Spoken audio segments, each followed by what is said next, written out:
গাড়িতে যখন আপনি উঠছিলেন তখন একটা ছেলে উঠছিল গাড়িতে, এটা নিয়ে অনেক কন্ট্রোভার্সি হচ্ছে। ছেলে বলতে কি বুঝাবে? আচ্ছা ছেলে বলতে আমি ছেলে বুঝাইছি, জেন্ডার বুঝিয়েছি আমি। অনেকগুলো ভিডিওতে উনি আমাকে অনেক কাজে ট্রিটমেন্ট করে থাকেন, আমার সাথে অনেক কাজ করেন। সেরকম আমার সঙ্গে আরো 7 থেকে 8 জন কাজ করে ওনারা আমার পিছনে থেকে। আর আপনারা দেখেন যাই বলবো আপনারা এটা ক্যাপশন দিবেন, দিয়ে আমি রিকোয়েস্ট করবো সবাইকে সাংবাদিক করে না এগুলো,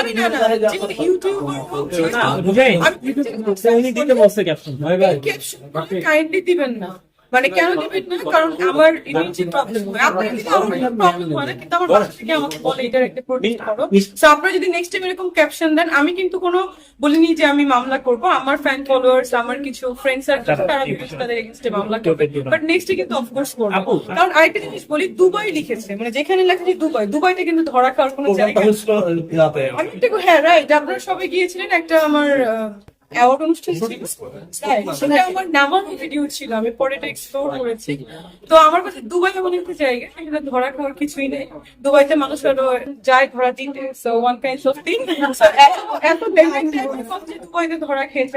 এবং অনেক মানুষজন আছে দেখেন আমাদের রুরাল এরিয়ায়, মানে গ্রামের লোকজন যারা আছেন, তারা এরকম দেশের বাইরে সম্পর্কে আইডিয়া নেই। আপনারা যা লেখেন মনে করে এটাই। তো আপনারা কেন ইমেজ নষ্ট করবেন? একটা মানে নায়িকাদের ইমেজ নষ্ট করে লাভ কি আপনাদের আসলে? মানে এটা কি লাভ হয় আসলে? ইনফ্যাক্ট আপনারা কিন্তু নায়ক নায়িকাদের বিক্রি করেই খাচ্ছেন। তো আপনারা কেন আমাদের এইভাবে আমাদের মান সম্মান নষ্ট করবেন? এর আগেও আমি দেখেছি, অনেক আগে চিকিৎসা নিয়ে নিউজ করেছে আমাকে, এর আগেও দেখেছি আরো কি জন্য মাঝখানে সাকিবকে নিয়ে ভুলভাল নিউজ করেছে। এখন দেখছি যে গাড়িতে বসে ধরা খেয়েছে। কেন ভাই? লাইফটা হেল্প করছেন আমার, আমি বুঝি না।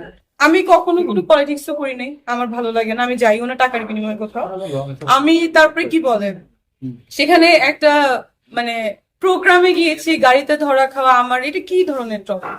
আমি রিকোয়েস্ট করবো নেক্সট টাইম যে চ্যানেল, ইউটিউব, এনিওয়ান পড়বে সেটার আমি ব্যবস্থা নিব না, সেটার ব্যবস্থা যেভাবে হয় আপনারা সবাই দেখবেন। আমি এখানে এনে জনসম্মুখে তার ব্যবস্থা। আপনি বলেছেন যে এটা সবাই ক্যাপশন, কিন্তু যখন গাড়িতে সে উঠতেছিল সে বলতেছে দেখছো ক্যাপশনটা দিও, কিন্তু এইটা আপনি শুনেছেন কি?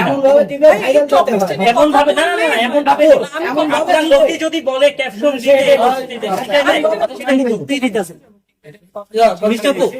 আচ্ছা বাপ্পি শুনুন, এখন থেকে তো আপনারা সবাই পারফেক্ট ইউজ করবেন, এটা হলো কথা।